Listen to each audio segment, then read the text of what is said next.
2,000 years ago, bread was called the staff of life. Today, bread is the thing your doctor tells you to stop eating, your nutritionist warns you about, and half your friends claim they're allergic to. Same word, same food, completely different story. And nobody is asking the most obvious question, what changed? Because something changed, something massive, something that happened in plain sight over several deliberate decades while the rest of us weren't paying attention. Bread didn't just become humanity's enemy after 10,000 years of keeping us alive. That doesn't happen by accident. Somebody did something to it. Several somebodies with very specific financial motivations. And by the time they were finished, the loaf sitting on your kitchen counter shared almost nothing. Not the grain, not the process, not the biology, with the bread that fed empires and nourished prophets. I know what you're thinking. It's just bread. How different can it really be? Very different, shockingly different. And by the end of this, you will never look at that loaf in your pantry the same way again. Let's start in a field. The wheat that grew in ancient Israel, the wheat Jesus broke at the Last Supper, the wheat Ruth gleaned in the fields of Boaz, the wheat Joseph stored in the granaries of Egypt was not the wheat you know. It was called emmer, sometimes einkorn, sometimes spelt, ancient grains, wild and slow, growing 5 or 6 feet tall across the hills of Galilee. If you walked into a field of einkorn, the grain would reach your chest. These plants produce something biologically different from modern flour. Einkorn had 14 chromosomes, emmer had 28. Modern commercial wheat has 42. More chromosomes sounds like progress. It wasn't. The ancient grains had a gentler gluten structure that human digestion had adapted to over millennia. Higher in protein, richer in fiber, loaded with zinc, iron, and magnesium that modern varieties simply don't match. Before anyone touched the grain, the raw material itself was already more compatible with the human body. The foundation was entirely different. And nobody in the ancient world just ground that grain and ate it. They fermented it. Every loaf baked in biblical times was sourdough, not because they were health conscious, because they had no other choice. Commercial yeast wasn't invented until the 19th century. Before that, for the entire span of recorded civilization, bread was made one way. You mixed flour and water.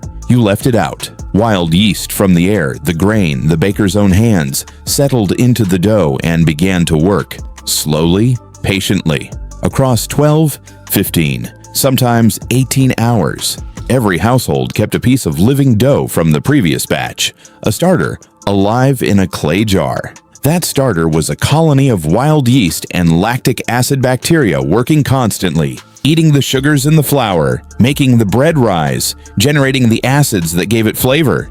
Every morning, a mother or daughter would reach into that jar, fold yesterday's dough into fresh flour and water, and set it aside for hours while she went about her day. And in that time, something extraordinary was happening inside that dough, something no one understood then, but science has confirmed now. That fermentation was transforming the bread into medicine. Here is a fact about grain almost nobody talks about. Grain doesn't want to be eaten. A grain of wheat is a seed. Its purpose is to fall into the ground and become a new plant. So nature gave it chemical armor, compounds called phytates that lock the nutrients inside. If you grind grain and eat it without fermenting it, your body absorbs almost nothing. The iron, the zinc, the calcium, it passes right through you. Your digestive system can't crack the lock. Fermentation cracks the lock.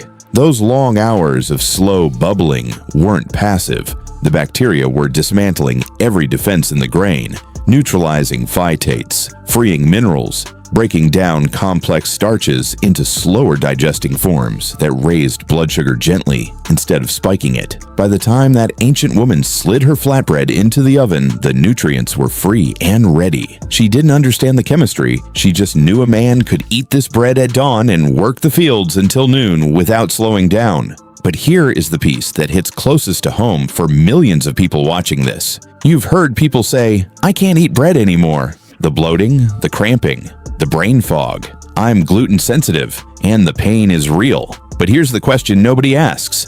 What if it isn't the gluten? What if it's what we stopped doing to the gluten? That slow fermentation was also pre-digesting the gluten proteins, breaking them into smaller, gentler fragments before the bread ever reached your mouth. Your gut didn't have to fight anything. The bacteria had already done the work. And there are people today who haven't eaten bread in years, who try a real long fermented sourdough and feel nothing. No pain, no bloating, just bread. Because the bread is not the problem. What we did to the bread is the problem. Betrayal 1. They changed the wheat. In the 1950s, the world faced real famine. Scientists bred new wheat varieties, shorter, sturdier, with dramatically higher yields. Norman Borlaug led this effort and won the Nobel Peace Prize. He saved over 1 billion lives, and I mean that sincerely. But the new wheat was a different plant. Its gluten was stronger, more aggressive, harder on the human gut, and it introduced proteins that human digestive systems had never encountered in the entire history of our species. Nobody asked what that meant long term. They were thinking about harvests, not stomachs. Betrayal 2. They gutted the flour. Ancient grain was ground between 2 stones. Everything stayed in: the bran, the germ, the oils, the vitamins. Then steel roller mills arrived in the late 1800s and stripped all of it away because fiber and oils spoiled faster and complicated mass production. What was left was pure white starch, hollow, empty, and shelf-stable. And they knew it was empty, so they sprinkled a few synthetic vitamins back in and printed "enriched" on the package. They burned down the house and handed you a candle. Archaeologists consistently find that wealthy Romans eating refined white bread had worse bones and worse teeth than poor laborers eating coarse dark bread. 2,000 years ago, the expensive bread was already the bad bread, and we made it the global standard. Betrayal 3. They killed the fermentation. Commercial yeast replaced sourdough in most industrial bakeries by the mid-20th century for one reason: money. A sourdough loaf takes 12 to 24 hours. A commercial loaf takes 90 minutes. In a factory producing 50,000 loaves a day, that gap is worth millions. So they eliminated the wait, and with it, everything that happened during the wait. The nutrients stayed locked. The gluten stayed tough. The bread was never transformed, just dough that puffed up fast and went into an oven before anything meaningful could occur. Fast bread, cheap bread, dead bread. Betrayal. 4. They added what doesn't belong.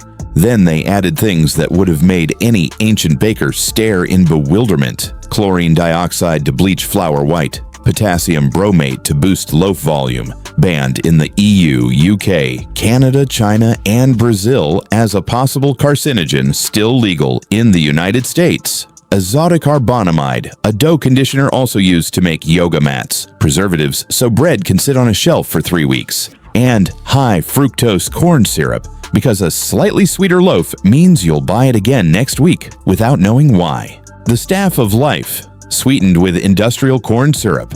After this video, go to your kitchen, pick up your bread, flip it over, count the ingredients. More than 5?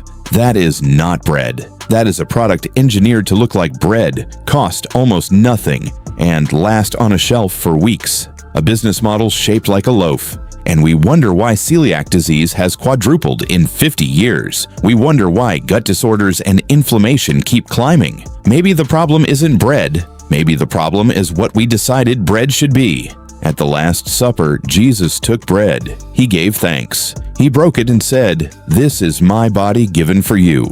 Of everything in the world, every symbol, every food, he chose bread because bread was pure, honest, the one thing every person at that table understood without explanation. Everyone had watched their mother make it, smelled it rising since childhood, torn a warm piece off with their hands. Bread was life. And in Ezekiel 4:9, God gave the prophet a recipe: wheat, barley, beans, lentils, millet, spelt. 6 ingredients from the ground. That combination creates a complete protein, every essential amino acid the body needs, in a single loaf. No supplements, no additives. Ezekiel ate it for over a year. The recipe was always complete. We just decided it wasn't profitable enough. The ancient way still works. Right now. Today. Ancient grains still grow. Sourdough starters are still alive, some passed hand to hand for centuries, carrying the same wild yeast that leavened bread in 1st century Jerusalem. The knowledge was never lost, only buried under 70 years of shortcuts and profit margins. The bread that fed the prophets is still possible. 4 ingredients, 12 hours of patience, a tradition older than every empire that has ever risen and fallen on this earth. That is real bread. If something as simple as a loaf of bread has been thoroughly transformed without most of us knowing, imagine what else we've accepted without asking questions. Share this with someone who needs to hear it. And if you want to keep walking this road with us, subscribe and hit that bell. We are just getting started.